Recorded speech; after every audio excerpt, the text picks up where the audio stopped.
Halo semua, terima kasih sudah mengklik video ini. Kami dari kelompok 2 akan menjelaskan materi tentang konsep dasar perilaku manusia dalam mata kuliah Aspek Perilaku dalam Akuntansi yang diampu oleh dosen Ibu Eugenia Hendriani Patricia Tanan, SEMM. Kita langsung saja. Teman-teman tahu tidak definisi dari perilaku manusia? Nah, perilaku manusia adalah semua kegiatan atau aktivitas manusia, baik yang diamati langsung maupun yang tidak diamati oleh pihak luar. Sedangkan dalam pengertian umum perilaku manusia adalah segala perbuatan atau tindakan yang dilakukan oleh makhluk hidup. Dan dari definisi yang tadi, terdapat juga penjelasan perilaku manusia menurut para ahli. Yang pertama, dari Noto Atmojo pada tahun 2007. Ia menjelaskan, perilaku manusia adalah suatu aktivitas dari manusia itu sendiri. Secara operasional, perilaku dapat diartikan suatu respon organisme atau seorang terhadap rangsangan dari luar subjek tersebut. Dan menurut para ahli yang kedua, menurut Dardo pada tahun 2012, perilaku atau aktivitas yang ada pada individu atau organisme itu tidak dapat timbul dengan sendirinya, tetapi sebagai akibat dari adanya stimulus atau rangsangan yang mengenai individu atau organisme itu. Oke, sekarang kita akan masuk ke materi yang kedua, yaitu tentang hubungan antara perilaku manusia dan faktor internal eksternal. Oke, secara singkat, perilaku manusia merupakan hasil interaksi antara faktor internal dan eksternal. Nah, faktor internal berasal dari dalam diri kita, seperti kepribadian, motivasi, emosi, nilai, sikap, dan juga kondisi biologis. Serta faktor ini juga mempengaruhi cara seseorang untuk berpikir, merasakan, dan juga mengambil keputusan. Dan sedangkan faktor eksternal itu berasal dari luar individu atau dari luar diri kita, seperti lingkungan keluarga, budaya, pendidikan, teman sebaya, norma sosial, dan juga kondisi ekonomi. Faktor ini juga membentuk dan mengarahkan perilaku melalui pengaruh dan juga tuntutan lingkungan. Contohnya dari faktor internal yaitu tentang saya. Saya ingin lulus tepat waktu dan juga ingin membanggakan kedua orang tua saya, kakak-kakak saya, dan keluarga, dan semuanya yang sayang pada saya. Dan juga saya ingin membuktikan kepada mereka bahwa saya bisa untuk lulus tepat waktu dan juga menjadi orang yang sukses. Oke. Dan juga kalau dari faktor eksternal itu tuh seperti kita pengaruh dari kebudayaan K-pop. Contohnya kayak saya terpengaruh dari kakak saya. Dulu sebenarnya saya tidak tahu K-pop, tapi karena saya terpengaruh oleh kakak-kakak saya yang dulu juga suka K-pop, akhirnya saya terpengaruh dan sekarang saya suka K-pop. Nah, gitu dari kedua contoh. Atau lebih, kalau eksternal lebih apanya lagi? Contohnya kayak mungkin kalian atau saya, jujur saya punya ada teman-teman dia salah pergaulan, akhirnya yang dari dulu tidak merokok, akhirnya dia sekarang merokok karena salah pergaulan.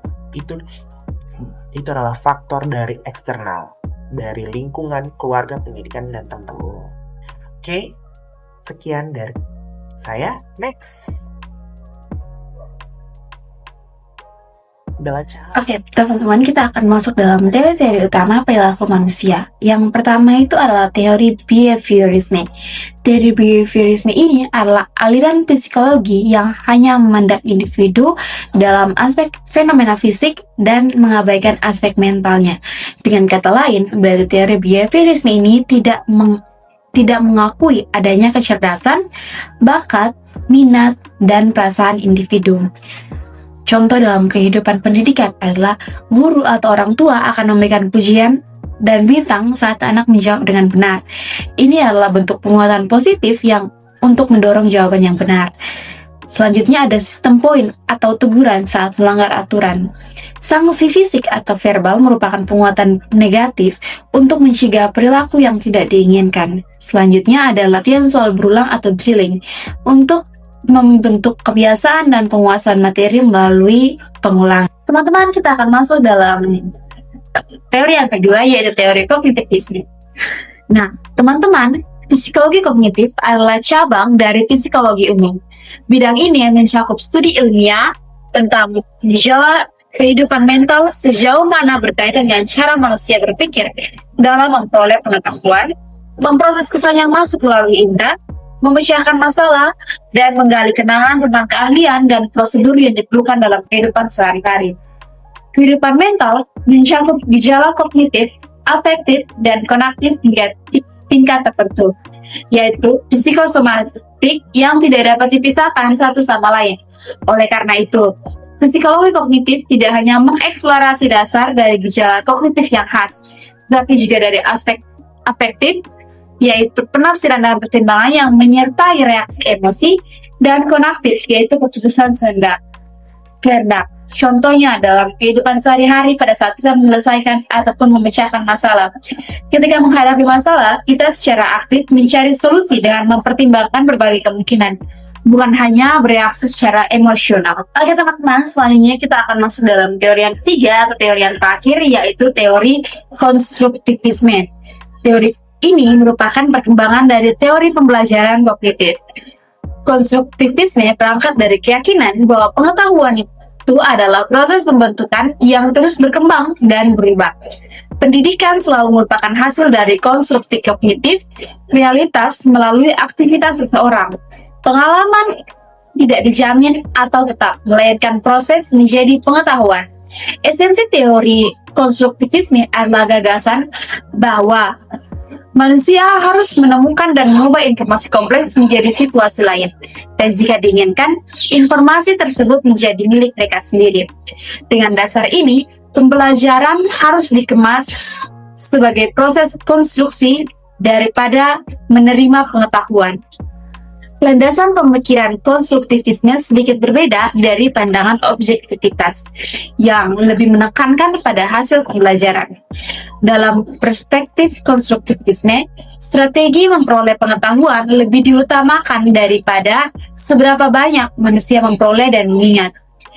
Contoh dalam kehidupan sehari-hari adalah pada saat kita memahami berita atau informasi. Kita tidak langsung percaya satu sumber, tetapi mencari dari beberapa media berbeda, membandingkan dan menganalisisnya dalam bentuk pandangan sendiri yang lebih komprehensif, atau kata lainnya berpikir kritis dan mandiri. Oke teman-teman, jadi dapat disimpulkan dari teori-teori tadi yang sudah dijelaskan, yaitu yang pertama teori behaviorisme. Teori behaviorisme itu lebih menekankan pada perilaku yang merupakan hasil pembelajaran dari lingkungan. Kemudian ada penguatan, yaitu reward atau punishment yang mempengaruhi perilaku. Selanjutnya, pikiran atau niat batin tidak terlalu diperhitungkan. Yang kedua itu teori kognitivisme. Inti dari teori kognitivisme yaitu berperan penting dalam menentukan perilaku.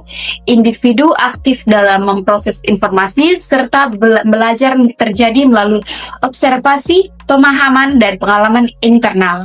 Selanjutnya yang terakhir itu adalah teori konstruktivisme. Nah, intinya adalah manusia memiliki kehendak bebas dan potensi bawaan. Yang kedua, motivasi utama adalah pertumbuhan pribadi, serta yang terakhir adalah fokus pada pemahaman subjektif, bukan sekedar pengamatan perilaku. Halo teman-teman, perkenalkan nama saya Diana Pauni sebagai pemateri terakhir. Nah, langsung saja kita masuk dalam materinya dengan materi unsur-unsur perilaku manusia. Nah, secara garis besar teman-teman, unsur perilaku manusia itu terbagi menjadi dua, yaitu yang pertama ada unsur biologis dan yang kedua ada unsur sosio-psikologis. Yang pertama, yang unsur biologis itu yaitu dengan adanya perilaku tertentu manusia yang merupakan bawaan manusia itu sendiri dan bukan merupakan pengaruh lingkungan ataupun kondisi atau situasi yang lebih kita kenal dengan insting. Nah, contohnya seperti yang pertama ada insting mempertahankan diri. Nah, ketika kita tahu ada bahaya yang datang atau tiba-tiba melayang ke arah muka kita, nah tentunya kita akan refleks untuk menutup wajah kita atau kita akan menghindar dari bahaya tersebut. Nah, itu merupakan contoh pertama dari insting mempertahankan diri. Yang kedua, contoh yang kedua ada insting takut terhadap bahaya, teman-teman. Nah, ketika kita berada di tempat ketinggian atau kita mendengar suara yang keras secara tiba-tiba, tentunya kita akan merasa takut. Meskipun sebelumnya kita belum pernah mengalami hal yang berbahaya tentang ketinggian ataupun mendengar hal yang keras, tentunya kita akan tetap merasa takut ketika mengalami kedua hal tersebut. Dan contoh yang ketiga yaitu insting lapar dan haus. Nah, teman-teman, kita sebagai manusia tentunya kita setiap hari akan merasakan lapar dan haus. Nah, secara alami, manusia ketika dia merasa lapar dan haus, dia akan mencari makanan dan minuman ketika merasa lapar dan haus demi mempertahankan hidup dia sendiri.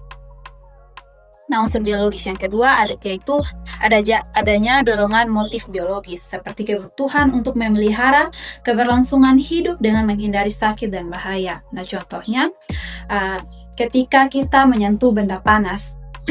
Ketika kita menyentuh benda panas, tentunya kita akan refleks menarik tangan kita dari benda panas tersebut. Itu adalah contoh dorongan motif biologis yang kedua. Nah, kita masuk dalam unsur yang kedua, yaitu unsur sosiopsikologis. Nah, unsur sosiopsikologis itu terbagi menjadi 3, yaitu yang pertama ada komponen efektif. Komponen efektif atau aspek yang memiliki kaitan erat pada proses sosial. Yang kedua ada komponen kognitif, yakni aspek intelektual yang berkaitan dengan apa yang telah diketahui oleh manusia. Dan yang ketiga ada komponen konatif adalah aspek volisional yang berhubungan dengan kebiasaan dan kemauan bertindak. Nah, selain unsur biologis dan unsur sosiopsikologis tadi, teman-teman, selain itu dinyatakan oleh Walkito tahun 2003, unsur pembentukan perilaku manusia itu terbagi menjadi 3 cara. Itu cara yang pertama yaitu cara pembentukan perilaku dengan conditioning atau kebiasaan. Yang kedua pembentukan perilaku dengan pengertian atau insight, dan yang ketiga adalah pembentukan perilaku dengan menggunakan model. Kita masuk yang pertama yaitu cara pembentukan perilaku dengan conditioning atau kebiasaan. Nah, salah satu cara pembentukan perilaku ditempuh dengan kebiasaan, dengan cara pembiasaan diri untuk berperilaku seperti yang diharapkan. Maka akhirnya akan terbentuklah perilaku tersebut. Nah, cara ini didasarkan atas teori belajar conditioning, baik yang dikemukakan oleh Pavlov tahun 2013 dan juga Tondike tahun 1977 dan juga Skinner tahun 1953. Nah, terdapat pendapat yang tidak 100% sama. Namun, para ahli tersebut mempunyai dasar pandangan yang tidak jauh berbeda dengan satu sama lain. Nah, cara yang kedua yaitu pembentukan perilaku dengan pengertian atau insight. Nah, di samping pembentukan perilaku conditioning atau kebiasaan tersebut, perilaku yang juga dapat ditempuh yaitu pengertian. Nah, cara ini didasarkan atas teori belajar kognitif, yaitu belajar disertai dengan adanya pengertian.